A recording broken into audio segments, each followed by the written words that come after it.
पालघर जिल्ह्यातल्या मोखाड्यामध्ये धर्मांतराचा प्रयत्न झालेला आहे। धार्मिक भावना दुखावल्याप्रकरणी 22 महिलांविरोधात गुन्हा दाखल करण्यात आलाय। मोखाड्यातील वाकडपाडा इथं धर्मांतराचा प्रयत्न करण्यात आलेला आहे। 18 वर्षीय तरुणाला धर्मांतराला प्रवृत्त केल्याप्रकरणी हा गुन्हा दाखल झालाय। धार्मिक पुस्तक वाचल्यास आजार दूर होतील अशी भूलथाप देण्यात आली होती आणि त्यानंतरचा हा सगळा प्रकार समोर येतोय।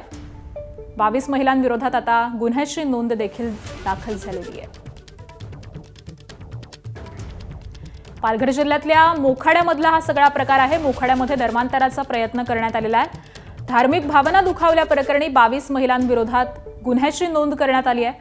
मोखाड्यातील वाकडपाडा इथला हा सगळा प्रकार आहे। धर्मांतराचा प्रयत्न करण्यात आला। 18 वर्षीय तरुणाला धर्मांतराला प्रवृत्त केल्याप्रकरणी हा गुन्हा दाखल झालेला आहे। तर धार्मिक पुस्तक वाचल्यास आजार दूर होतील अशी थाप मारण्यात आलेली होती आणि ह्याच भूलथापा घालत धर्मांतराचा प्रयत्न एक प्रकारे केला जात होता अशी माहिती पालघरमधून सध्या समोर येते।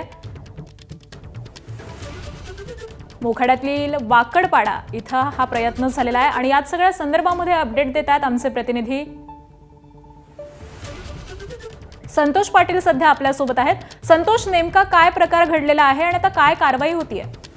नक्कीच पालघर जिल्ह्यामध्ये मोठ्या प्रमाणात हा जो प्रकार आहे तो ठिकठिकाणी सुरू आहे आणि आदिवासी समाजाकडून मोठा जो विरोध आहे तो इथे असलेला पाहायला मिळतो।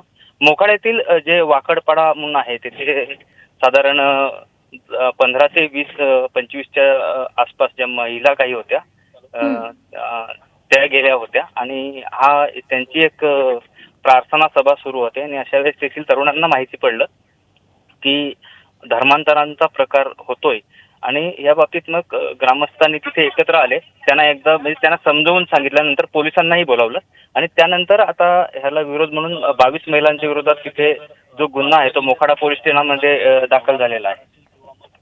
अगदी धन्यवाद संतोष या सविस्तर माहितीसाठी। एबीपी माझा, उघडा डोळे बघा नीट।